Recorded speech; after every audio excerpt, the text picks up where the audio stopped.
네, 안녕하십니까. 저는 서울대학교 원자력공학과의 심형진입니다. 오늘은 한국원자력학회 이슈 및 소통위원회 주관의 웨비나 시리즈 제3탄 서울시 원전 하나 줄이기 정책의 성과와 과제라는 제목의 웹 세미나를 시작하겠습니다. 시청해 주시는 모든 분들께 감사드리고 본 동영상이 제공되고 있는 원자력 이소TV에도 구독을 부탁드립니다. 아시는 바와 같이 서울시는 2012년부터 기후변화 대응 활동의 일환으로 신재생에너지의 보급, 에너지의 효율화, 또 에너지 절약을 홍보하고 실천하기 위해서 원전 하나 줄이기 사업을 시행해 오고 있습니다.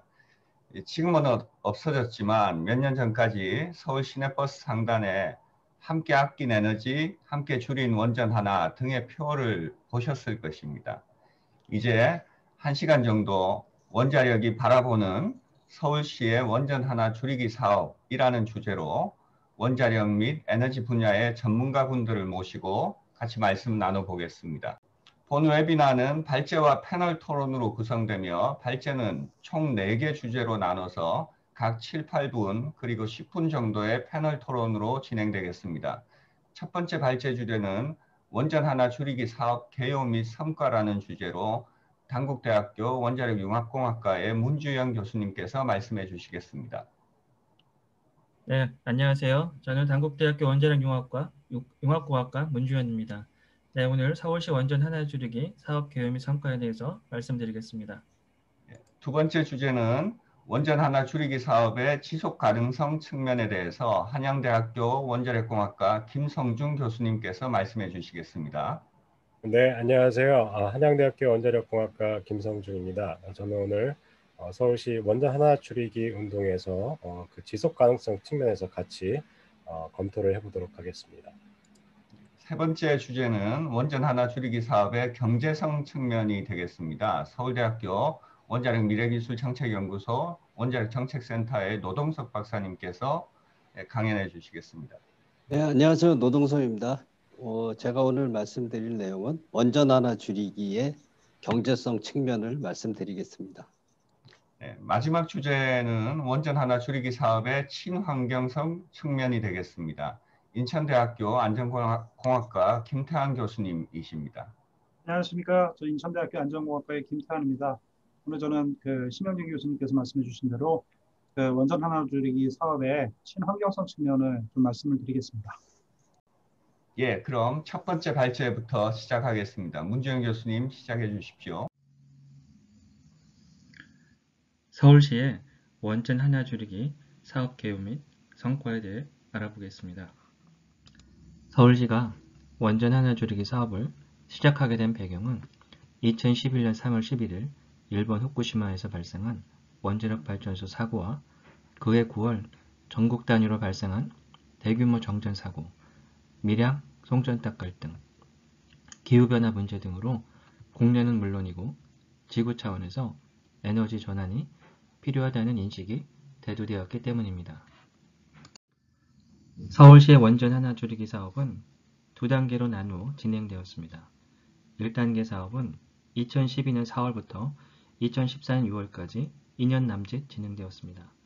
당초 계획은 2014년 말까지 예정되었으나 6개월 앞당겨 목표를 달성함으로써 조기에 종료하였습니다. 1단계의 경우 서울에는 원자력 발전소가 없지만 재생에너지 생산과 에너지 수요 감축을 통해 원자력 발전소 1개에서 생산하는 분량인 200만 TO의 에너지를 줄이겠다는 목표를 세우고 에너지 생산, 에너지 효율화, 그리고 에너지 절약 등 3개 영역으로 나누어 추진되었습니다. 2단계 사업은 2014년 8월 20일에 발표되었으며 2013년 4.2% 수준에 머물고 있던 전력 자립률을 2020년까지 20%로 확대하겠다는 핵심 목표를 설정하고 에너지 살림 도시 서울이라는 이름으로 시작되었습니다. 2단계 사업이 1단계 사업과 차별성을 갖는 특징은 1단계 사업이 에너지 생산 분야, 효율화 분야, 절약 분야로 나누고 정량 목표 관리를 중심으로 추진하였다면 2단계에서는 에너지 자립, 에너지 나눔, 에너지 참여라는 에너지 가치를 전면에 내세우고 있다는 것입니다. 1단계 사업을 좀 더 세부적으로 살펴보겠습니다. 먼저 에너지 생산 영역에서는 태양광, 연료전지, 폐열 등 신재생 에너지를 통해 41만 TOE에 해당하는 에너지 생산을 목표로 하였습니다. 특히 태양광을 중점 지원했습니다. 서울시는 서울형 발전차액 지원제도 도입, 기후변화기금 융자, 부지 임대 조건 완화 등 태양광 확대를 위한 다양한 지원 제도를 시행했습니다. 에너지 효율화 분야에서는 건물 에너지 효율화 사업, 신축 건물의 에너지 소비 총량제 도입, LED 조명 보급, 수송 분야 효율화 사업 등을 추진하였습니다. 서울시는 에너지 소비가 많은 건물의 에너지 효율을 높이기 위해 녹색 건축물 설계 기준을 강화했으며 기존 건물에 대해서는 저금리로 자금을 융자해주어 건물의 에너지 효율을 높였습니다. 또 2012년부터 2014년까지 679만 개의 LED 조명을 보급했습니다. 수송 분야에서는 나눔코 확대 실시, 환승 주차장 설치를 하여 대중교통 이용 활성화, 버스 노선 조정, 노후 차량 조기 폐차 등을 추진하였습니다. 에너지 절약 분야에서는 에코마일리지 등을 시행하였습니다. 에코마일리지 제도는 전기, 도시가스, 수도, 지역난방 사용량을 일정량 이상 줄이면 서울시에서 인센티브를 지급하는 프로그램입니다. 또 가정을 방문하여 무료로 에너지 사용을 진단하고 절감 방안을 안내해주는 에너지 클리닉, 에너지 전략 캠페인을 하는 에너지 수호 천사단, 에너지 절감에 동참하는 착한 가게 사업 등을 추진하였습니다. 2단계 세부 사업을 살펴보겠습니다. 첫 번째 정책 목표를 위해 서울시는 태양광, 수소연료전지, 건물, 자가열병합, 발전시설 설치 등을 지원했지만 가장 역점을 둔 사업은 태양광 발전이었습니다. 서울시는 베란다형 미니 태양광과 주택용 태양광 보급 사업을 적극 추진하였습니다. 또 직접 자기 집에 태양광을 설치할 수 없는 시민들도 참여할 수 있도록 에너지 협동조합 활동을 지원하고 태양광 시민펀드를 조성하여 시민발전소를 건설하는 활동도 추진하였습니다. 두 번째 정책 목표인 효율형 저소비 사회구조를 위해서 1단계 사업에 이어 2단계에서도 건물 에너지 효율화 사업, LED 조명 교체, 녹색 건축물 설계 기준 강화, 빌딩 에너지 관리 시스템 도입 등을 추진하였고 에너지 절약을 위해 에코마일리지와 폐기물 재활용, 에너지 수호 천사단, 그린 리더 사업 등도 추진하였습니다. 세 번째 정책 목표인 혁신으로 좋은 일자리를 만들기 방안으로 녹색 산업 구조화, 시민 에너지 사업 육성, 지역 에너지 서비스 체계 마련, 녹색 기업 지원 등 4가지 방안을 추진하였습니다. 네 번째 정책 목표인 따뜻한 에너지 나눔 공동체를 실현하기 위해 에너지 취약계층에 대한 복지 지원 제도를 마련하고 공동체 방식으로 풀어내려는 사업을 추진하였습니다. 서울시 인구 중 에너지 수급 혜택을 제대로 받지 못하는 에너지 빈곤 가구는 10.3% 수준입니다. 이 문제를 해결하기 위해 에너지 복지 조례, 에너지 복지 기금 조성, 에너지 자립마을 조정 사업 등을 추진하였습니다. 이 슬라이드에서 보시는 표는 원전 하나 줄이기 1, 2단계 사업 성과를 정리한 표입니다. 서울시에 따르면 에너지 생산 분야에서는 1, 2단계 합쳐 58만 TOE 분량의 에너지를 생산하였으며 에너지 효율 분야와 에너지 절약 분야에서 각각 388만 TOE와 152만 TOE 분량의 에너지를 절감한 것으로 나타났습니다. 이 실적은 사업기간 중 누적값입니다. 서울시는 원전 하나 줄이기 사업을 통해 사업기간 중 CO2 환산 1359만 톤의 온실가스를 감축하였다고 평가하고 있습니다. 이는 앞서 보신 분야별 에너지 생산 및 절감 효과를 바탕으로 계산한 값입니다. 서울시의 원전 하나 줄이기 사업은 다른 사업과 마찬가지로 긍정적 효과와 부정적 효과가 있습니다. 먼저 기후변화 대응, 에너지 자립 등을 위해 친환경 에너지 이용을 확대해야 한다는 인식을 시민에게 확산하고 이들의 자발적 참여를 이끌어냈다는 긍정적 효과가 있습니다. 그러나 사업명의 실제 세부 사업과는 직접적 연관성이 없는 원전을 삽입하여 정치적 논란을 유발했고 세부 사업의 몇 년간 누적 실적을 원전 한 개가 1년간 가동하여 생산하는 에너지량과 비교하여 원전 1개를 줄인 효과가 있었다고 발표하는 등 성과를 과장한 면이 없지 않아 있습니다. 앞으로 이 사업에 대한 객관적 평가를 통해 장점은 계승하고 단점은 보완하여 서울뿐만 아니라 우리나라 전체가 기후변화 대응과 에너지 안보 등을 동시에 만족시킬 수 있는 현실적인 에너지 정책을 수립하기 위한 지혜를 모아나가야 하겠습니다. 이상 발표를 마치겠습니다. 끝까지 경청해 주셔서 감사합니다. 네, 안녕하세요. 네, 한양대학교 원자력공학과 김성중입니다. 저는 오늘 서울시 원전 하나 줄이기 운동인데 그 운동에 대한 지속 가능성 측면에서 한번 좀 분석을 해보도록 하겠습니다. 오늘 내용은 이제 태양광 발전, 사실 서울시 원전 하나 줄이기 운동의 핵심은 태양광 발전의 확대가 되겠습니다. 그래서 태양광 발전에 대한 정부 보조 현황에 대해서 같이 한번 살펴보겠고, 그 다음에 태양광을 확대함에 따라서 어떤 국민의 어떤 안전성에 큰 변화가 있을 것 같은데 그 부분에 대한 검토를 같이 한번 해보도록 하겠습니다. 그리고 가장 핵심적으로는 태양광 발전이 과연 그런 주기가 지속 가능할 것인가, 특히 사용 후 태양광 패널의 처분에 있어서 어떤 예상되는 문제점이 없는지 같이 한번 살펴보도록 하겠습니다. 그리고 최종적으로 제가 개괄적으로 어떤 해결 방안에 대해서 같이 한번 고민을 해보는 시간을 갖도록 하겠습니다. 일단 태양광 발전 정부 보조 현황을 한번 살펴보면 2019년 전력시장 통계를 보면 정산 발전원별 정산 단가 비교가 있습니다. 왼쪽 아래 그림을 보시면은 전력시장 통계상 발전원별 정산 단가가 있는데, 여기 보시면은 이제 원자력, 그 다음에 태양광, 풍력, 그 다음에 이제 LNG 이런 순으로 이제 발전 단가가 높습니다. 원자력은 다들 주지하시는 바와 같이 그 발전 단가가 가장 경제성이 있는 저렴한 발전원이 되겠습니다. 그래서 신재생인 태양광과 풍력의 경우는 원자력에 비해 가량 대략 2배 정도, 그리고 LNG는 그보다 훨씬 더 높은 발전 단가를 보고 있죠. 자, 그런데 이제 실제로 우리가 이제 한국전력에서 구매를 하는 그런 단가를 보면은 이제 태양광 판매 단가와 풍력 판매 단가를 원자력 정산 단가를 같이 비교를 해보면 실제로 이제 정산 단가보다 이 판매 단가는 훨씬 높다고 할 수 있겠습니다.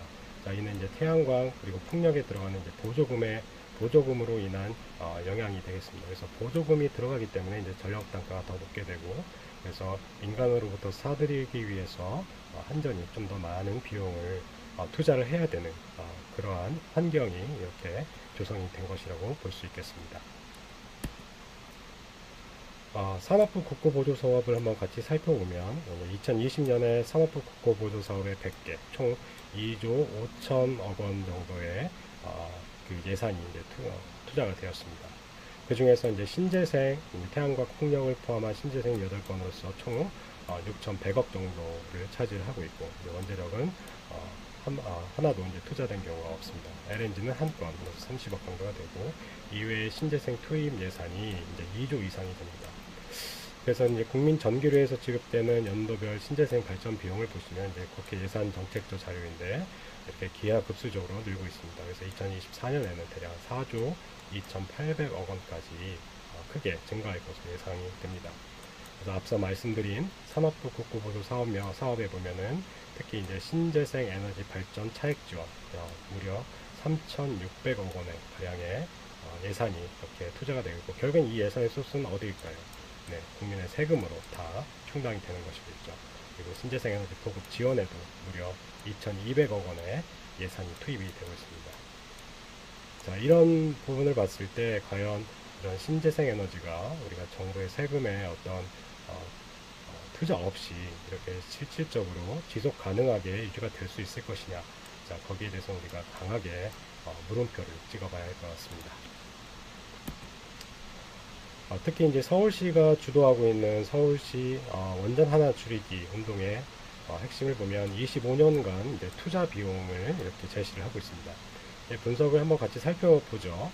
살펴보면 2조 2,200억 원 투자 대비 3조 5천억 원의 경제적 효과가 있다라고 주장을 하고 있습니다.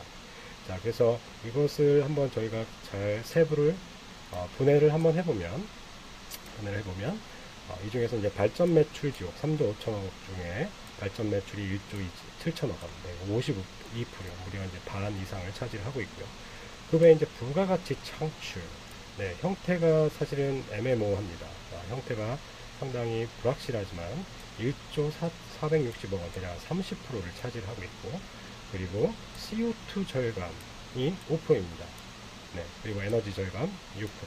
한번 살펴보죠. 발전 매출 1조 7천억 원. 자, 발전 매출. 아까 우리가 이전 슬라이드 내용에서도 살펴봤듯이 전력 구매 비용의 보전의 형태로 발전 매출이 이루어지고 있습니다. 결국엔 실제로 무에서 유를 창출하는 것이 아닌 국민의 세금을 투입을 함으로 인해서 이렇게 발전 매출이 있다는 것에 우리가 크게 주의를 해야 될 것 같습니다. 가장 심각하게는 부가가치 창출 부분입니다. 부가가치 창출 내역이 일단 그런 구체적 근거가 전무합니다. 도대체 어떤 식으로 부가가치를 창출할 수 있다는 것인지, 이것에 대한 구체적인 계획, 그리고 어떤 그런 좀 불명확한 그러한 선전은 있지만 그에 대한 어떤 실행의 어떤 근거는 상당히 미약하다고 할 수 있겠습니다. 가장 논리적으로 모순이 되는 것은 CO2 절감 부분이 되겠습니다. CO2 같은 경우는 태양광은 원자력보다 CO2 배출이 많죠. 그런데도 불구하고 CO2 절감이 있다라고 주장을 하고 있고, 그리고 에너지 절감, 오히려 분산형 전원을 위해서 보조 및 부대시설 증가가 있기 때문에 오히려 손실에너지 증가가 예상이 되고 있습니다. 자, 그래서 이런 향후 25년간의 2,200억 원의 투자 대비 3,500억 원의 경제적 효과를 주장하고 있는데, 태양광 발전 확대만으로 가능할까요? 이것에 대해서 우리가 의문을 표하지 않을 수가 없습니다. 태양광 패널 관련 사고 사례를 보면 자연재해가 많이 일어났습니다. 우리가 2019년, 20년만 보더라도 9월 3일 태풍 마이삭, 그리고 20년에 8월 10일 장마 기간 동안 12곳에서의 큰 산사태, 그리고 태풍 마이삭 때 4층 건물 옥상에 설치된 태양광 패널이 바람에 날아가 인근 도로에 떨어지는 사고 발생, 그리고 2019년 9월에 태풍 링링으로 인해서 태양광 설비가 넘어진 경우 7건, 패널이 떨어지거나 날아가는 경우가 4건, 그리고 이러한 많은 자연재해는 우리가 사실 피할 수 없는 부분이죠. 근데 자연재해로 인해서 이 태양광 시설의 어떤 파괴, 그리고 그로 인한 인명 사상이 예상이 되겠습니다. 이것을 만약에 우리가 도심에 확대해서 설치한다고 했을 때 더 큰 문제가 있을 수 있습니다. 경기도 같은 경우는 이미 선제적으로 태양광 모듈 설치 금지 규정을 이렇게 만들었습니다. 안전사고 책임에 대한 서약서를 제출해야 되고, 이렇게 이제 태양광 모듈을 설치하는 행위에 대해서 금지를 하고 있죠. 만약에 태양광 패널이 큰 태풍으로 깨지거나 떨어져서 추락해서 사고가 발생할 경우에는 패널 주인 민 형사상 책임을 지게 됩니다. 실제 이제 베란다에 설치를 하게 되는데 안전에 취약하다는 점을 우리가 고려를 해야 됩니다. 예를 들어 서울시에서는 원전 하나 줄이기 운동으로서 지금 현재 380만 호에 대략 3분의 1에 해당되는 100만 가구의 태양광 패널 보급을 목표로 하고 있습니다. 그래서 그 설치 수가 기하급수적으로 늘어나게 되면 안전사고에 따른 인명피해도 크게 늘 것으로 우리가 예상을 할 수가 있겠죠. 줄기의 지속 가능성을 보면 태양광 패널 처분이 가장 큰 이슈가 될 것으로 미래에 예측이 됩니다. 연도별 신재생 에너지 발전 예상량을 보면 대략 37GW 중에 태양광이 18GW, 2030년 기준입니다. 그런데 이것을 처리할 수 있는 시설을 보면 2018년에는 진천 DS프리텍이라는 곳 한 곳, 20톤에 불과한 한 곳만 있습니다. 그래서 처리 비용이 일단 기하급수적으로 증가할 것으로 예상이 되고, 그리고 이러한 처리 시설 자체도 엄청난 그런 공간이 필요하게 될 것입니다. 그래서 정부는 만약에 이러한 것을 예상을 해서 생산자 책임 재활용 정책으로 해결을 한다라는 그런 안을 내놓고 있습니다. 미는 제품 폐기 및 재활용 비용을 생산자에게 일부 부담하고, 그럼 나머지 비용은 누구에게? 일반 국민들에게 부과를 하겠죠. 이로 인해서 즉 이런 것들을 보면은 어떤 생산과 전력을 판매하는 데 있어서도 세금이 이렇게 들어가게 되고, 그리고 패널 처분하는 데 있어서도 많은 세금이 투자가 돼야 됩니다. 지속 가능성에 있어서는 당연히 우리가 물음표를 표할 수밖에 없겠죠.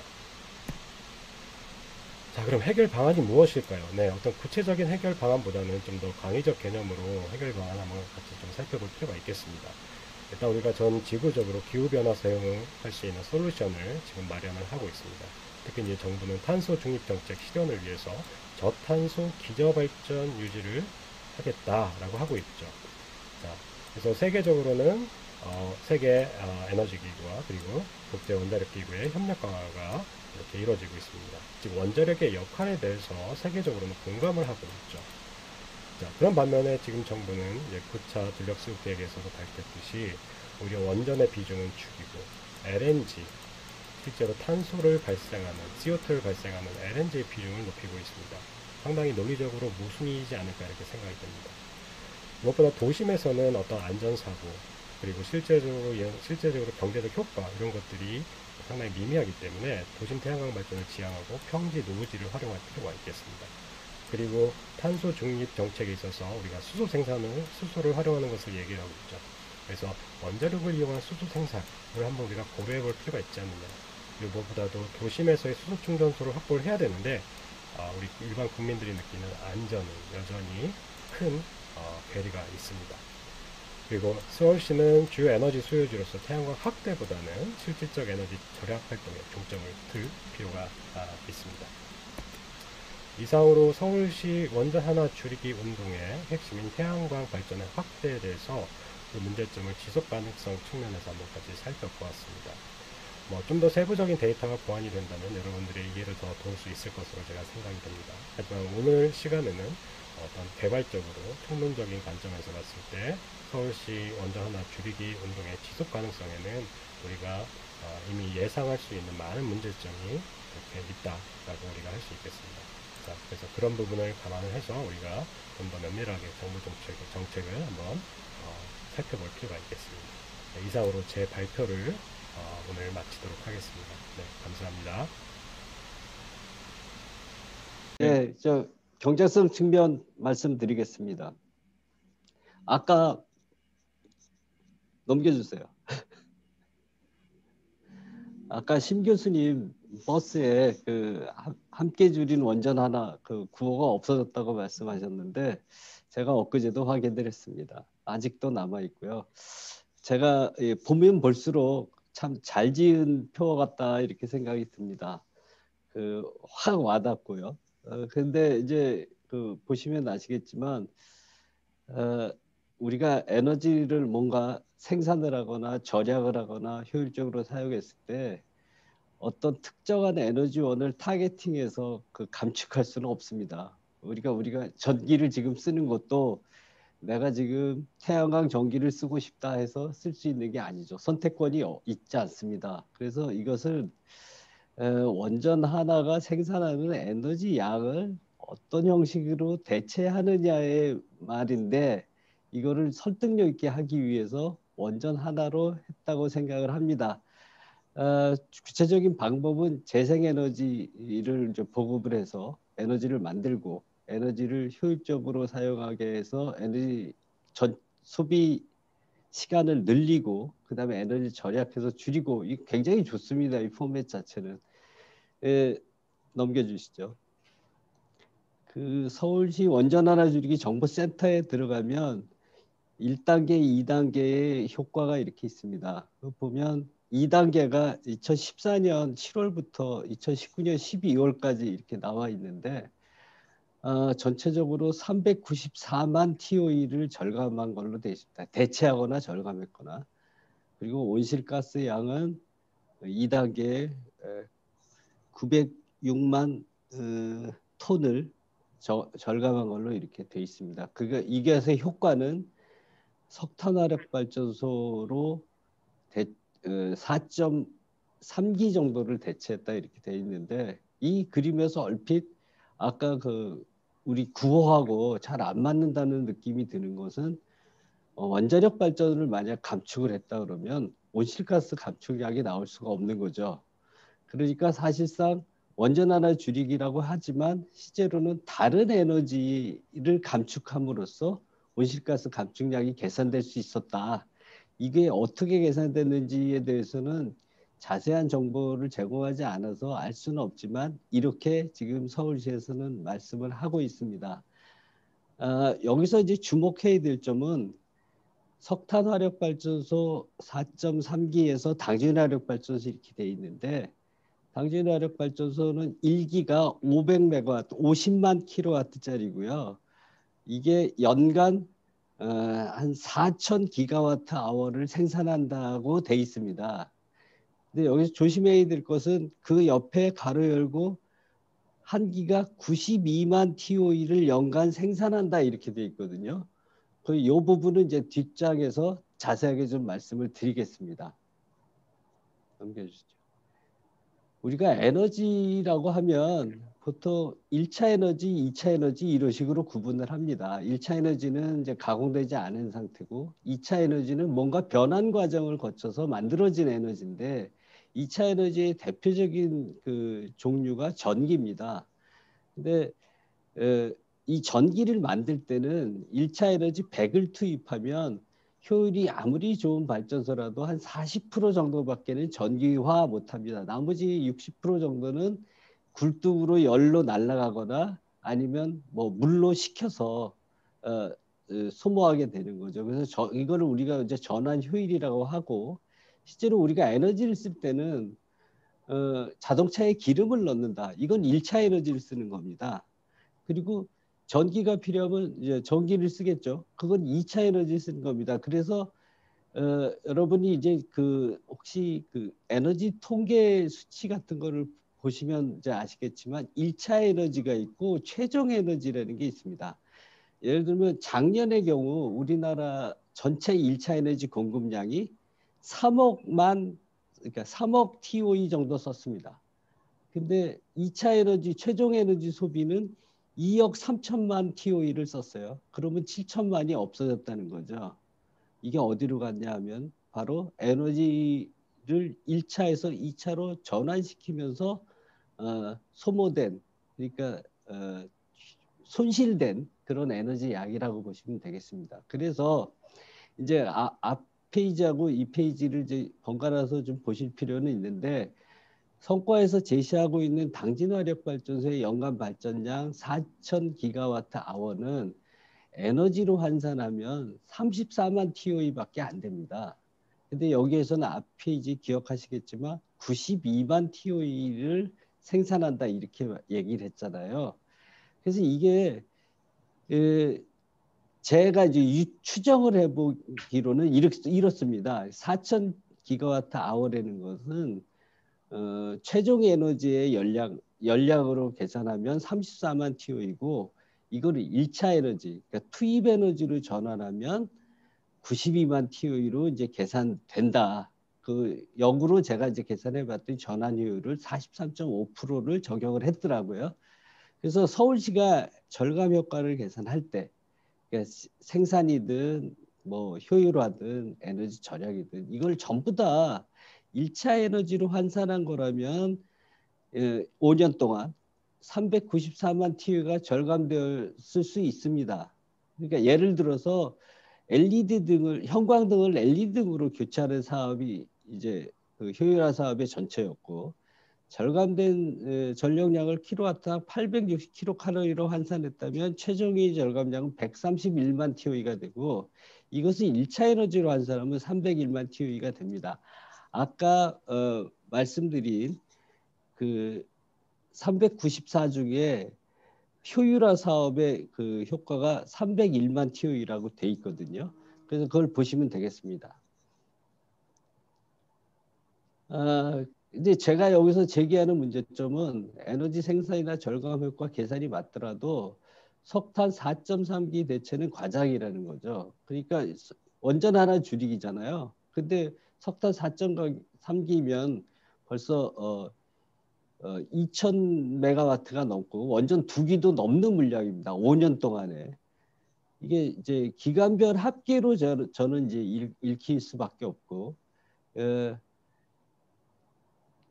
연평균으로 보면 73만 TOE를 대체 또는 절감한 거로 이렇게 계산이 되거든요. 만약 2단계 성과 394만 TOE가 석탄 4.3기를 대체한 거라면 1, 2단계를 합쳐서 594만 TOE가 되고 석탄 6.5기를 대체한 걸로 볼 수 있습니다. 무려 이제 원자력 3기가 넘는 양이 되는데, 근데 한편으로 생각해 보면 석탄 1기의 전력 생산량이 연간 92만 TOE이지 않습니까? 이걸 석탄 1기가 5.4년 가동됐다 그러면 에너지 생산량이 493만 500만 TOE 정도의 에너지를 생산하는 겁니다. 그래서 2단계 평균 13만 TOE와 비교를 하면 석탄 0.78기 정도의 에서 생산된 에너지를 대체한 거로 보아야 되지 않느냐. 이게 진짜 제기하는 이제 문제고요. 그래서 석탄 0.76기가 0.8기 정도가 연간 발전하는 3,000기가와트 아워의 대체 효과를 계산하면 전기요금이 작년도 보니까 105원 정도 했더라고요. 주택용 전기요금이. 그거를 전기요금 기준으로 하면 3,190억 원 정도 되고요. 그래서 2단계의 평균 예산이 얼마인지 알 수가 없습니다. 그 자료에 나와 있지는 않고 자료가 친절하게 제공되지 않아서 이 예산보다도 만약에 더 많은 돈을 써서 이 3,190억 원어치의 전기요금을 절약했다 그러면 이거는 경제적이지 못한 거고, 만약 그거보다 이제 낮거나 같다 그러면 이건 뭐 경제성을 판단해 볼 수 있는 거죠. 저는 이제 이렇게 생각을 하고 있고요. 됐습니다. 또 하나의 기본적인 의문은 이거는 제가 주장한 게 아니고 이 자료를 준비하면서 이제 많이 이제 여기저기 찾아봤는데 자료를 일부 이제 환경단체에서도 이런 주장을 합니다. 에너지 소비 감소가 서울시에서 에너지 소비가 감소되고 있긴 한데 그거 정도 인구가 감소했기 때문이다. 이런 얘기를 하고 있습니다. 만약 이 1단계 사업이 시작한 2012년부터 18년까지 이제 인구와 최적 에너지 소비 증감을 제가 이제 찾았는데, 만약 1인당 에너지 소비량이 고정돼 있다 그러면 에너지 소비는 전혀 줄지 않았습니다. 이거 보시면 인구는 2012년에 1,000만 명이고 2018년에 980만 명으로 줄었습니다. 그래서 연평균 4.2% 이렇게 줄었는데 최종 에너지 소비는 한 3% 정도 줄었거든요. 결국 이렇게 보면 1인당 소비량이 그대로 있다 그러면 오히려 하나도 에너지 소비는 줄지 않았다. 이렇게밖에 결론이 나지 않습니다. 그런데 사실상 태양광 보급 사업도 했고 에너지 효율 개선 프로그램도 했고 에너지 절약 사업도 했으므로 이렇게 이제 해석되는 게 맞겠죠. 원래는 더 늘어났어야 되는데 이런 사업들을 통해서 줄였기 때문에 최적 에너지 소비 증가율이 크게 낮아졌다. 오히려 좀 감소했다. 이렇게 하지만 이렇게 이제 해석할 수 있는데 그럼 도대체 얼마나 늘어났느냐? 늘어났어야 되는데 이렇게 됐느냐? 이제 이걸 계산해야 되는데 이거는 BAU 소비량이라는 걸 파악하기가 굉장히 어렵습니다. 이게 왜 이런 문제가 생기냐면 서울시의 경우는 에너지 소비량이 전체 에너지 소비량의 거의 그 90% 이상이 가정 부문, 상업 부문, 그 다음에 수송 부문 이렇게 돼 있고 산업 부분은 굉장히 거의 없어요. 우리나라 전체 에너지 소비의 절반 이상이 산업 부분 소비인데 그 중에 1% 정도밖에 서울시에서 소비하지 않습니다. 그래서 이 파악이 굉장히 어렵고요. 그래서 이게 정확하게 계산해내기 힘들다. 일단 BAU 소비량에 대해서 누군가가 합의가 돼야지 그 다음에 절감 효과라든지 이런 걸 계산할 수 있다. 이렇게 되고요. 만약에 이 서울시 에너지 절감 효과가 전부 다 맞다 그러면 2019년 에너지 소비량이 대충 최종 에너지 소비 기준으로 봤을 때는 2012년에 한 75% 정도 이렇게도 감축됐어야 되는데 그렇지 않았다는 거는 거꾸로 얘기하면 한 20% 정도는 그 사이에 늘었어야 되는데 늘지 못했다 이렇게 이제 해석이 되거든요. 근데 과연 진짜 20%를 이렇게 줄일 수 있었느냐 이제 그런 문제가 생기는 거죠. 다시 그 아까 1단계, 2단계에서 600만 TOE라는 이 물량은 2018년도에 2012년도에 그 보시면 여기 1520만 TOE로 돼 있지 않습니까? 에너지 소비량이. 그러면 그 1520만에서 물론 이게 600만이 이게 이제 1차 에너지로 돼 있을 거라고 이제 생각해서 말씀드리는 건데, 이렇게 되면 이제 20% 이상 감소돼야 된다는 거죠. 그래서 도저히 이게 해석하기가 너무 어렵습니다. 디테일한 자료 제공이 필요합니다. 계산법은 저는 이렇게 생각, 예전에도 제가 이제 뭐 에너지 수요 관리 이런 쪽에 이제 좀 관여를 했었는데, 맞는 계산법이 이렇게 됩니다. 절감 효과는 신규하고 기존 물량을 합치는 이런 식으로 되고, 만약에 기기 수명이 종료가 됐다. 예를 들면 LED 등이 수명 기간이 5년이다. 그러면 5년 전 프로그램에 의한 그 효과는 없어져야지 맞는 거죠. 근데 그게 계속 누적돼서 영원히 계속된다. 이러면 이제 실제로 에너지 소비량은 나오는데 절감 효과가 에너지 소비량보다 훨씬 더 크게 되는 그런 일이 이제 벌어질 겁니다. 그 다음에 지금의 이제 그 에너지 효율화 사업이 전체에 거의 394에 301이니까 거의 4분의 3인데, 이게 지금의 계산 방식은 에스코가 이제 제출하는 계획서에 의존해서 절감량을 추정한 그렇게 판단이 됩니다. 왜냐하면 사후 관리 프로그램이 없기 때문에. 근데 이거는 중앙 정부에서도 이런 일을 효율 개선 프로그램을 하는데도 사후 관리를 안 합니다. 얼마가 절감이 됐는지. 그래서 이걸 잡아내는 건 사실 거의 불가능하고, 에스코가 제출하는 계획서라는 게 대부분 과장돼 있기 때문에 이 수치를 과연 믿어야 되느냐, 이제 그런 문제가 있는 거고요. 그다음에 1차 에너지와 2차 에너지를 구분해서 합산할 때 이것도 아까 말씀드린 대로 고려를 해야 됩니다. 무조건 다 1차 에너지로 환산하기도 그렇고, 무조건 다 최종 에너지로 계산해서 할 수도 없는 노릇이죠. 그래서 이런 것들을 이제 종합적으로 계산해서 제시를 할 필요가 있고, 예전에 제가 효율 개선 프로그램에서 이제 그런 경제성 평가 같은 거를 해봤을 때, 예를 들면 형광등하고 LED 등하고를 교체한다. 그랬을 때는 각각의 가격, 교체 비용, 그다음에 기기 수명 이런 것들이 종합적으로 고려돼서 경제성 평가가 돼야 되는데, 지금 이제 지원금을 노린 사업자들이 제출하는 계획서에 의해서만 이렇게 평가를 하게 된다면 여러 가지 몇 년간 시행해서 그 결과를 봤을 때 이상한 점이 많이 발견될 수밖에 없다. 이렇게 말씀드릴 수 있겠습니다. 감사합니다. 안녕하세요. 저는 인천대학교에 근무하고 있는 김태환이라고 합니다.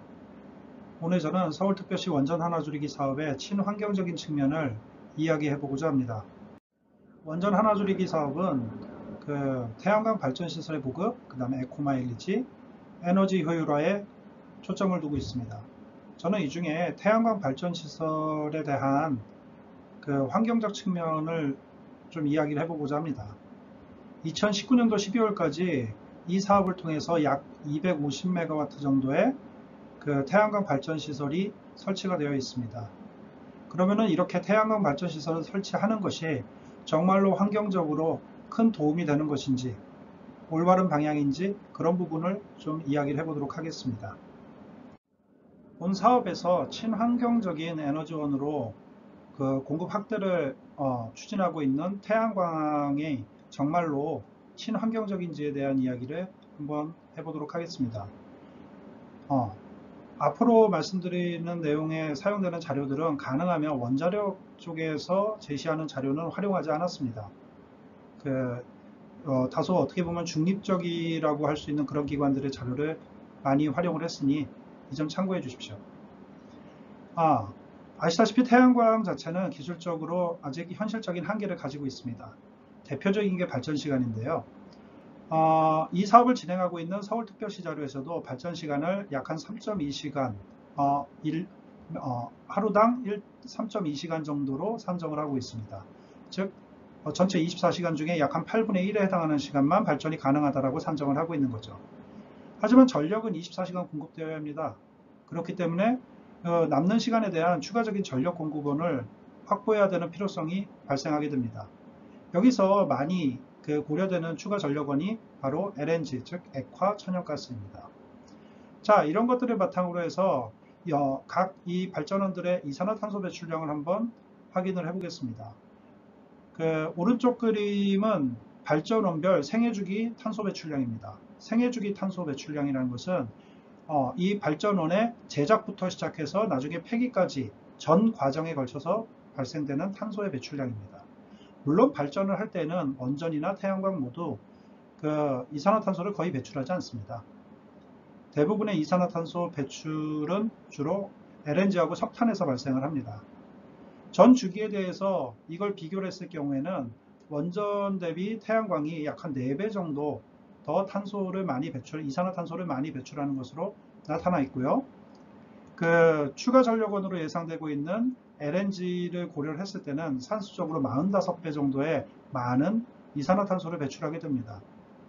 네, 이 수치는 석탄하고 비교했을 때도 약 한 60%에 육박하는 이러한 값으로 정말로 이 태양광을 활용하는 것이 친환경적인지에 대한 의문을 가지지 않을 수 없게 하는 그런 내용입니다.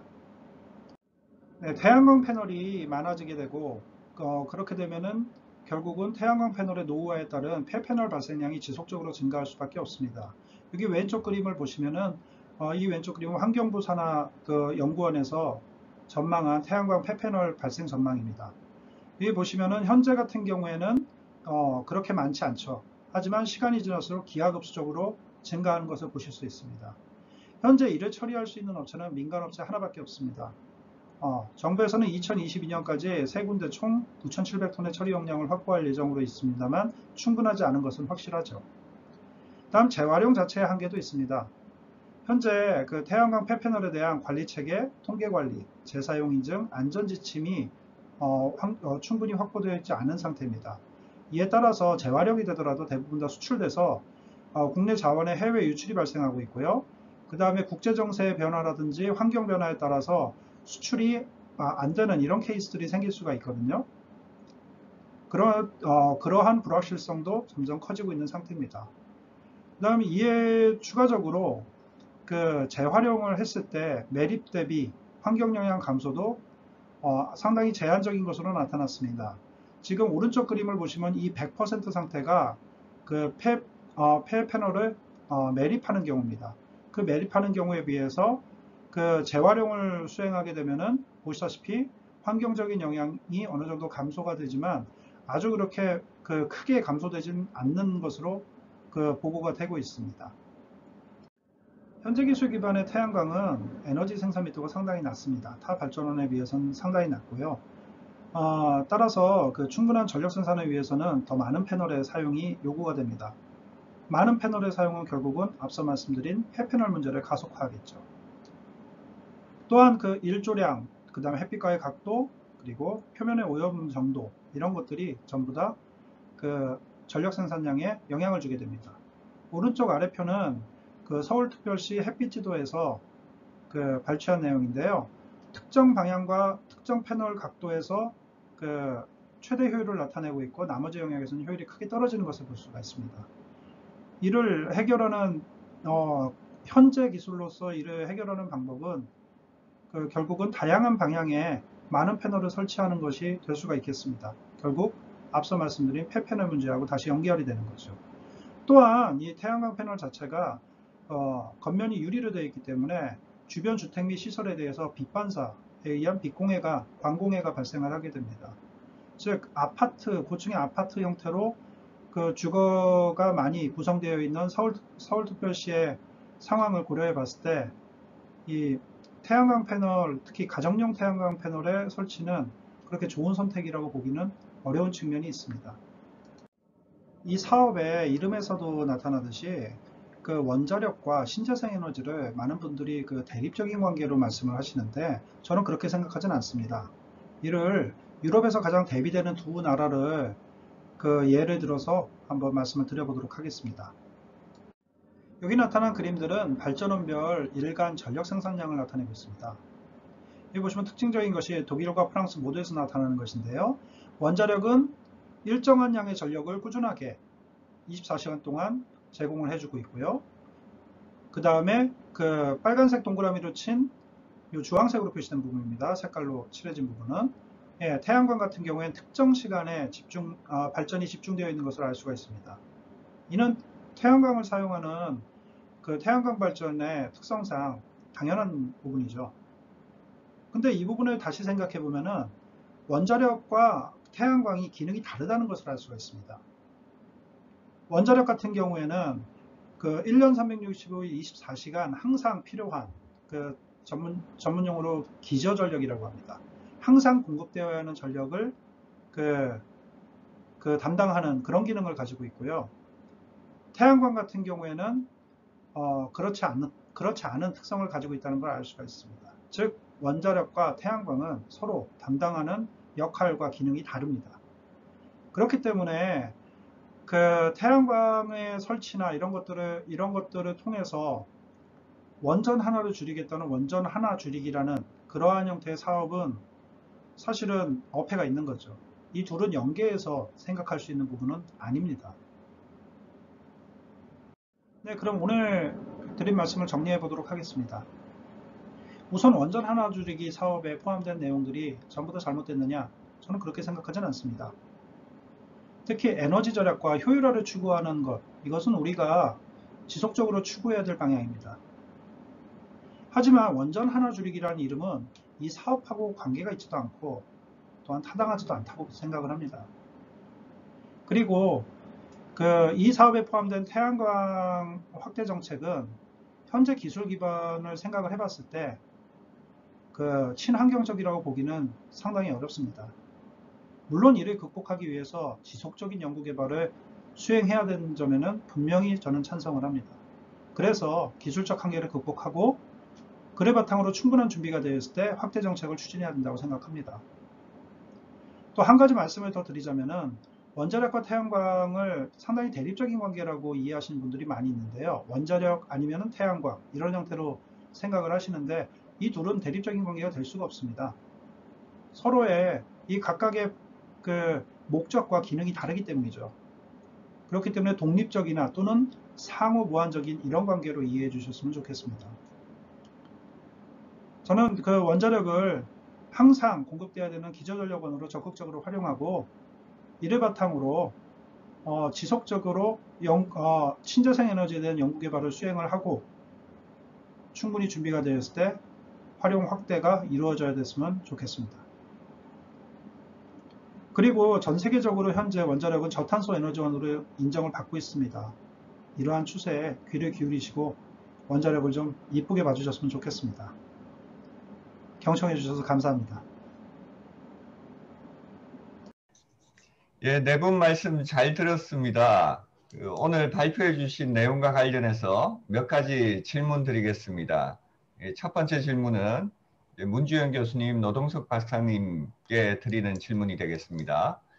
서울시는 에너지 자립마을 사업 등을 통해서 가정마다 300W급의 미니 태양광 발전 패널의 설치를 지원을 해오고 있습니다. 그런데 태양광을 설치 운영하는 과정에서는 실질적으로 전기료 인하 효과는 미미하다는 얘기도 있습니다. 그럼에도 불구하고 기후변화 문제에 시민 개인이 또 지역 공동체가 함께 고민하고 실천해 나간다는 점에서는 좋은 지역 활동 모델이라고 생각이 듭니다. 문주영 교수님께서도 서울시의 원전 하나 줄이기 2단계 사업의 비전이 에너지의 3대 가치, 자립, 나눔, 참여라고 말씀을 해주셨습니다. 예, 문주영 교수님, 노동석 박사님, 사업 명칭에 대해서는 저희도 불만이 많습니다만 향후 서울시의 원전 하나 줄이기 사업이 보다 실질적인 또한 효과적인 기후변화 문제에 대응책으로 발전하기 위해서는 어떤 부분이 보완이 되어야 될 것이라고 보시는지요? 저는 한 두 가지 정도 말씀드리고 싶은데요. 이게 지금 이제 소위 그 에너지 분야에 제법 오래 종사한 저도 원전 하나 줄이기 정보센터에 들어가서 본 그 제공된 자료만 가지고는 도대체 무슨 사업을 어떻게 했는지 알 수가 없습니다. 그 발표 내용 중에 있던데 그 지금까지 투입된 예산이 2조 원이 넘는 돈이 쓰이고 있는 거거든요. 이제 그렇다면 이거에 대해서 좀 자세하게 자료도 제공되고 이거에 대해서 검토해 볼 수 있는 그런 기회가 제공돼야 되는데 자료가 너무 부실해서 제가 오늘 말씀드린 그 자료도 굉장히 제가 보기엔 부실하다 이렇게 생각이 되고요. 그래서 일단 자료가 좀 충분히 제공될 필요가 있겠다. 물론 여기서 서울시에서 추진하는 원전 하나를 줄이기의 사업이 방향 자체가 틀린 거는 전혀 없습니다. 이제 소규모 이제 태양광이라든지 아니면 에너지 효율화 사업 이게 이제 워낙 이제 에너지 절감이 되는 기기의 비용이 비쌀 경우에 시장 실패가 일어날 수밖에 없거든요. 그러니까 건물주와 사용자가 서로 다를 때 사용자는 절대 교체를 가격이 비싼 내구성이 좋은 이런 걸 할 수가 없기 때문에 지원을 받아서 하는 게 맞습니다. 근데 이 방향 자체가 틀린 건 전혀 없는데 약간 돈은 엄청 쓰고 그다음에 효과라고 제시된 게 좀 제가 생각하기에는 좀 터무니없이 과장돼 있는 점이 분명히 있는데 이걸 검증을 할 필요가 있다는 생각이 일단 들고요. 첫째. 두 번째는 이 발표 도중에도 제가 말씀드렸는데 특히 효율 개선 이쪽은 사후 검증 시스템이 없으면 하나만 합니다. 이게 그 캘리포니아 같은 데는 measurement and verification이라고 해갖고 이 매뉴얼이 있습니다. 이게 예전부터 있었던 거고요. 2000년대 초반부터. 여기서는 어떻게 하냐면 미리 지원금을 주고 끝내지 않습니다. 1년 동안 사업 성과를 지켜보고 1년 뒤에 평가를 해서 그 이익을 에스코 사업자하고 소비자가 나눠 먹게 돼 있는 구조입니다. 그런데 이거를 하려면 굉장히 어렵고 사실은 돈도 많이 들어갑니다. 캘리포니아 같은 경우는 전체 DSM 예산의 10% 내지 20% 정도를 이 사후 평가에 씁니다. MMV에. 근데 그렇게 하는 제도가 있음으로 해서 수요 관리에 평가나 성과가 제대로 측정이 되지 중앙정부에서 하는 것도 예전에 보면 이 DSM 효과를 평가하는 기관에 따라서 막 2배 이상 차이 나는 게 있습니다. 이제 정기국회 때 그걸 보고를 하는데 어디서 평가했느냐에 따라서 2배 이상 막 차이가 나고 이거를 뭐 검증할 방법도 없고 이렇게 해서 넘어가고 이렇게 하거든요. 그래서 제가 이제 권하는 방식은 꼭 이 어떻게든 차근차근이라도 이 사업관리 프로그램을 만들고 추진하고 해야 이 사업이 계속성이 있을 수 있지. 그렇지 않고 어느 순간에 이거 다 엉터리다. 만약에 이런 식으로 되면 이 사업 자체가 좋은 취지의 사업 자체가 없어질 가능성이 굉장히 많거든요. 그래서 제가 권하는 거는 충분히 자료도 제공되고 그다음 사후 관리도 충분히 좀 해줬으면 좋겠다. 이렇게 생각합니다. 네, 저도 그 노 박사님 말씀하신 말에 이제 100% 동의를 하고요. 이 사업 자체가 제대로 된 그 사업으로서 나가기 위해서는 이제 지속적인 프로그램이 되어야 된다. 그러니까 지속 가능성이 굉장히 중요하다 이렇게 생각을 합니다. 그런 측면에서 본다고 하면은 저희 이 서울시의 현 에너지 소비 현황 또는 소비 구조를 제대로 파악을 해서 거기에 현실에 맞는 사업 형태, 사업 구조를 갖추는 게 좋지 않겠나라고 하는 생각이 듭니다. 우선 이제 그 에너지 효율이라든가 아니면 에너지 절감하는 그런 사업들 같은 경우에는 서울시에서 당연히 해야 되는 그런 일들이라고 보고요. 그리고 또 굉장히 효율적이다, 또 잘만 엮어서 나가게 되면 굉장히 효과적인 그런 사업이 될 것이다라고 생각이 되는데, 다만 이제 현실적으로 좀 어려운 사업이 이제 그 에너지를 생산하는 분야 쪽입니다. 그러니까 지금 에너지를 생산한다고 해서 주로 이제 태양광을 이제 그 설치를 하고 그다음에 보급하는 것을 이제 중점 사업으로 하고 있는데 그 자체가 투입된 비용에 비해서 효과가 미미하지 않나라는 그런 생각이 좀 들거든요.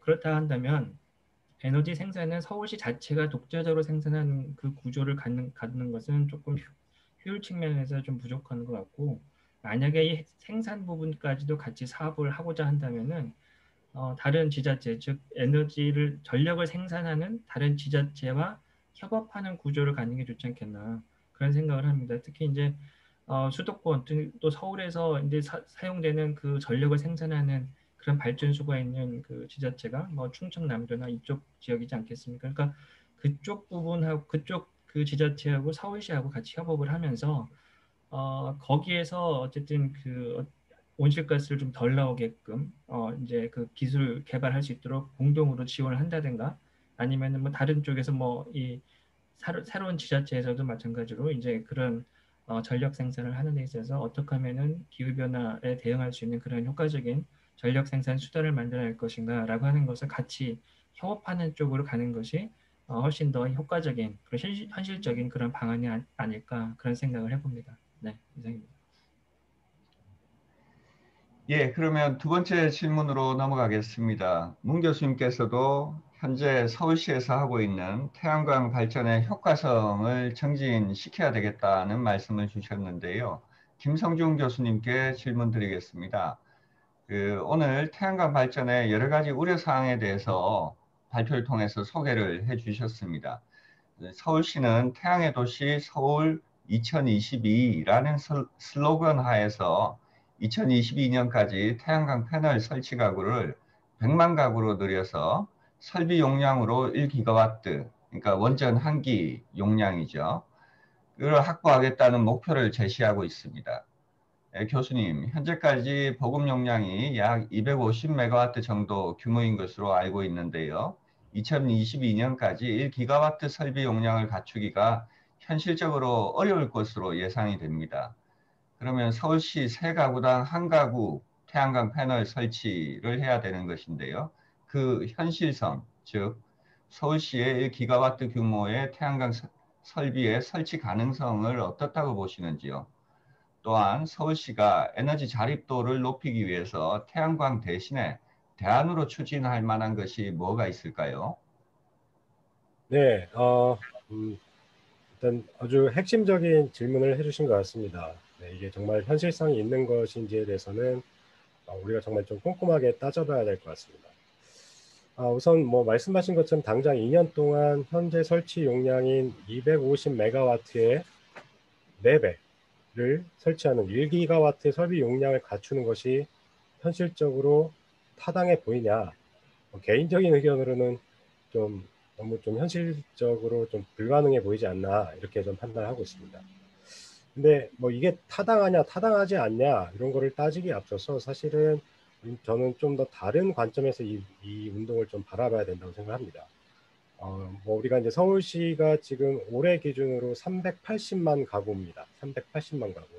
정말로 좀 상상할 수 없을 정도로 많은 가구가 있는데 가구당 세 가구당 한 가구 정도면은 거의 모든 도심에 태양광 패널이 설치가 되는 경우거든요. 지금은 사실은 뭐 저희가 좀 상당히 좀 관심을 보고 이렇게 찾아봐야지 아마 태양광 패널이 좀 보일 겁니다. 근데 만약에 이렇게 서울시 세 가구당 한 가구에 이렇게 태양광 패널을 설치한다면은 전 특히 시설의 안전성 그리고 여러 위원님들께서도 이미 발표하셨지만 빛 공해와 같은 그런 부작용에 대해서 우리가 먼저 좀 꼼꼼하게 따져봐야 된다고 생각을 합니다. 현재로서는 뭐 정부의 정책이나 이런 어떤 방향들이 좀 더 신재생 에너지를 좀 더 확장하고 진흥시키는 쪽에만 관심이 좀 몰려 있는 것 같습니다. 하지만 지금 누가 보기에도 어떤 예상되는 문제점들이 상당히 명확하거든요. 근데 이런 문제에 대한 문제 인식이 일단 잘 돼 있느냐, 그리고 그것을 해결하기 위한 대응 방안은 잘 준비를 하고 있느냐, 저는 그런 움직임에 대해서는 전혀 감지를 하지 못하고 있습니다. 태양광 발전이 뭐 예를 들어서 한번 설치를 하면은 보통 15년, 뭐 아주 길게는 뭐 13년에서 15년을 얘기하지만은 뭐 설치를 하고 나서 설치뿐만 아니라 생산과 설치, 그다음에 폐기까지 가는 그런 전주기 동안의 안전성의 확보 문제, 이게 가장 좀 심각하다고 큰 문제라고 봅니다. 그래서 이러한 안전성 확보에 대한 구체적인 액션을 먼저 이렇게 잘 준비를 하는 게 좋지 않을까. 네, 지금으로서는 다소 좀 무리한 목표를 세워놓고 좀 선전적인 좀 홍보를 하는 것 같아서 좀 안타까운 마음이 듭니다. 그럼에도 불구하고 만약에 1기가와트 설비 용량을 확보할 수 있는 방안이 무엇이냐라고 물어보신다면 저는 글쎄요, 좀 이렇게 설치했을 때 정말 이익이 있을 것인가, 그것부터 좀 따져봐야 된다고 생각을 합니다. 예를 들어서 지금 현재 태양광 설비 용량 1기가와트를 목표로 하고 있는데, 아시는 바와 같이 태양광 발전의 이용률은 우리가 아무리 넉넉하게 잡아줘도 20%가 안 됩니다. 자, 그래서 태양광 설치 시설 용량 1기가와트와 원전 1기가와트는 서로 같은 급이 아닙니다.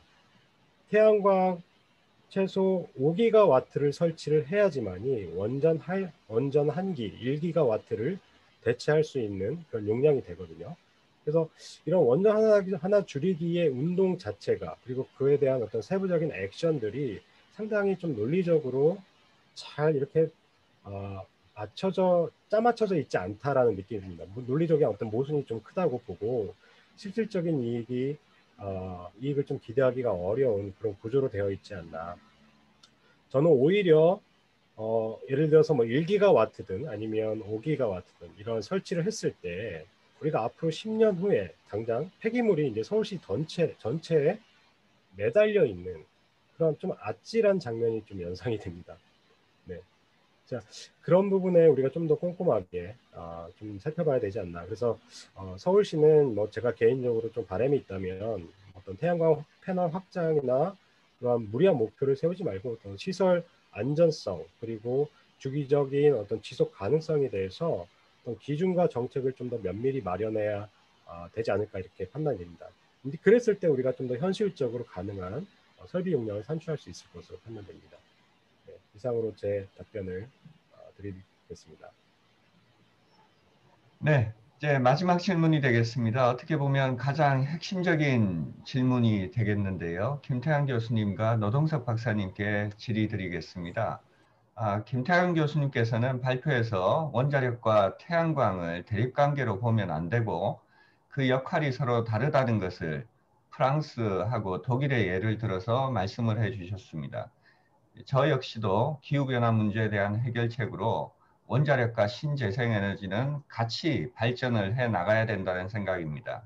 서울시의 원전 하나 줄이기 사업이 기후 문제 대처라는 사업의 목적과는 무관하게 원전 줄이기라는 이념적인 용어를 사업명에 사용을 하면서 탈핵 분위기를 조장하는 측면이 있다고 생각이 듭니다. 김태환 교수님과 노동석 박사님께서는 원자력과 신재생이 관계가 어떠하며 서로 또 상보적으로 발전하기 위해서는 우리나라 에너지 정책이 어떤 방향으로 가야 된다고 생각을 하시는지요? 예, 제가 먼저 말씀을 드려도 될까요? 예. 우선 제 발제에서 나온 이야기라 제가 먼저 드리겠습니다. 우선 제가 발제에서 말씀드린 것처럼 저는 기본적으로 원자력과 태양광이 대립 관계가 될 수 없다고 생각을 합니다. 일단 뭐 기능 자체도 완전히 다르고요, 특성도 완전히 다릅니다. 그리고 또 신재생이나 태양광 같이 특정 시간과 조건에서만 발전이 가능한 이런 에너지원은 기저전력을 담당하는 원자력을 대체한다는 측면에서 보면 아직 갈 길이 저는 멀다고 생각을 하고요.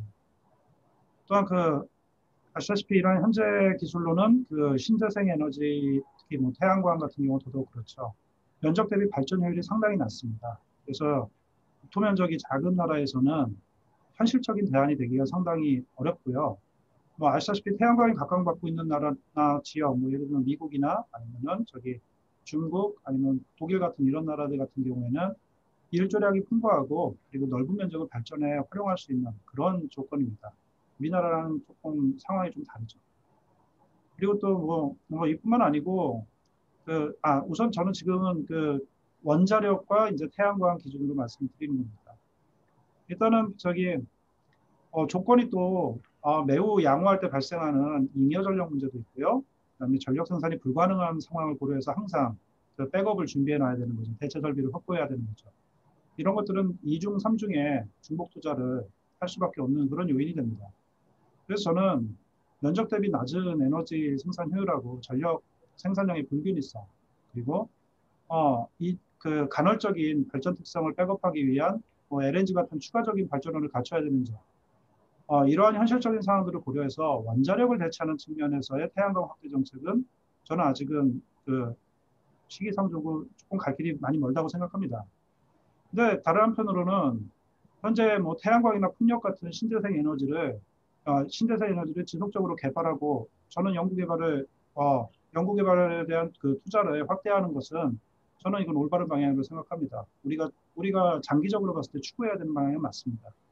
하지만 그 상당히 간헐적인 특성들과 조건에 상당히 민감한 이러한 에너지원들의 특성을 고려했을 때 결국은 전력 생산의 효율을 높이고 그다음에 생산된 전력을 대규모로 그리고 상당히 안전하게 저장할 수 있는 기술이 뒷받침이 되어야 그제서야 기저전력의 일부로서 활용할 가능성이 생긴다라고 판단을 합니다.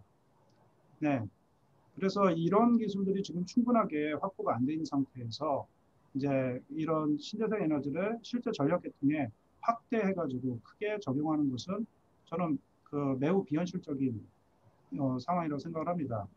그래서 저는 그 신재생 에너지 분야에서 그 충분한 연구 개발을 수행해야 되고요. 그 연구 개발을 그 분야에서 수행하시는 동안 원자력이 기저전력으로서 든든하게 뒤를 받치는 이런 환경이 되었으면 합니다.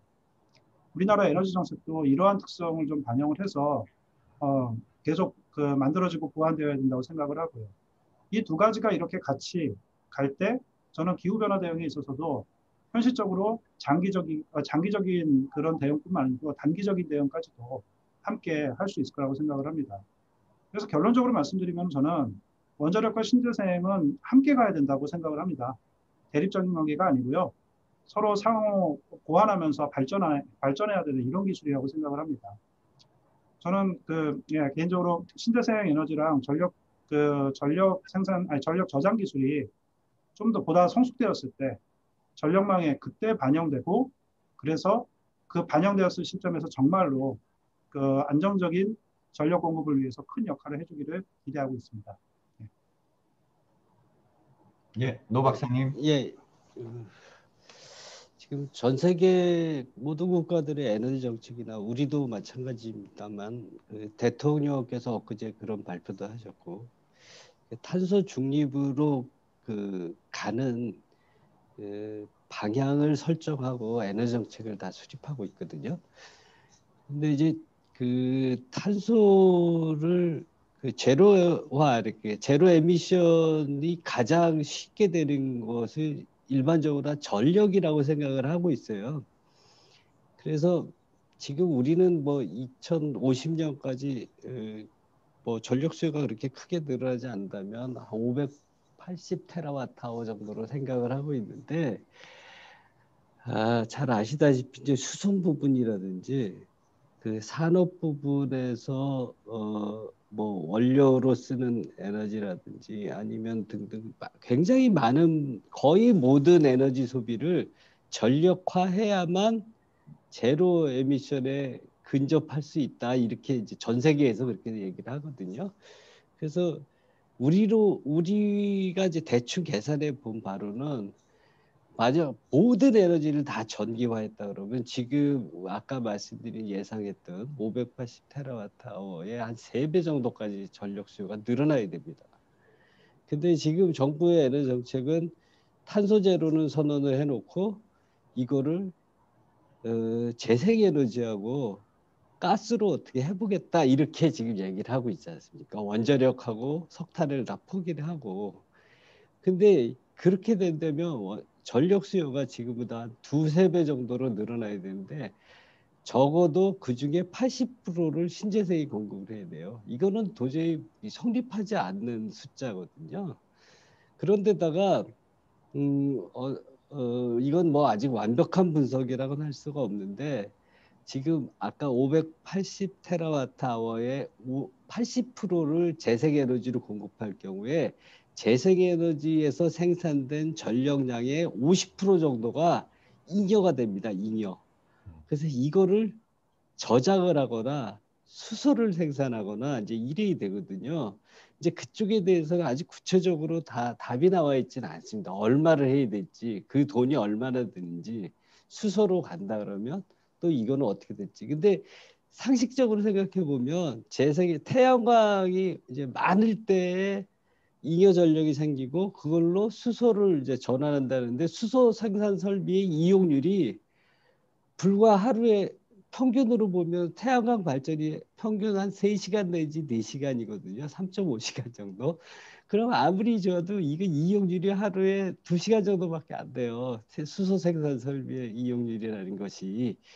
그러면 이건 수소 가격이 2040년에 수소 로드맵에 2040kg당 3,000원이 목표인데 제가 생각해도 도저히 불가능한 수치고 더구나 탄소 제로를 이해하기 위해서 재생에너지 용량이 지금 생각했던 것보다 한 2배, 3배 정도 늘어나야 된다는데 뭐 어떤 물리적인 뭐 한계도 분명히 있을 텐데 그건 다 무시하더라도 수급 조절이 잘 안 됩니다. 이건 도저히 말이 안 되고 넷제로를 지향하기 위해서는 늘어나는 전력수의 상당 부분을 원자력이랑 같이 하지 않으면 탄소 중립이라는 거 거의 불가능한 상황이에요. 근데 다만 이제 이런 점은 있습니다. 원자력이 이제 출력 증감발이 그렇게 쉬운 전원은 아니어서 이게 이제 재생에너지의 간헐성하고 이 원자력의 경직성하고 이제 만나게 되면 이 매 순시로 변화의 전력 수요를 따라잡기 굉장히 어렵거든요. 이건 거의 불가능한데 그래서 뭐 ESS 얘기도 하는 거고 뭐 이제 그런데 그런 ESS나 수소로 변환하는 게 그렇게 순시로 그러니까 ESS라면 배터리의 충전과 방전이 그렇게 순식간에 되는 건지도 잘 모르겠고요. 그다음에 수소 설비 역시 마찬가지고요. 그래서 이 갈 길이 굉장히 먼데 어쨌든 넷째로 지향하기 위해서는 전력 수요가 어마어마하게 늘어나야 된다. 첫째. 그리고 이거를 재생에너지로 다 공급할 수 없다.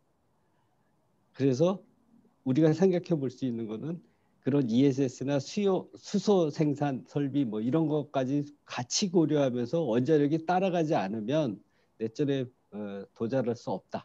이렇게 생각을 하고 있습니다. 네, 잘 알겠습니다. 이제 마무리를 지으면 될까요? 네. 네.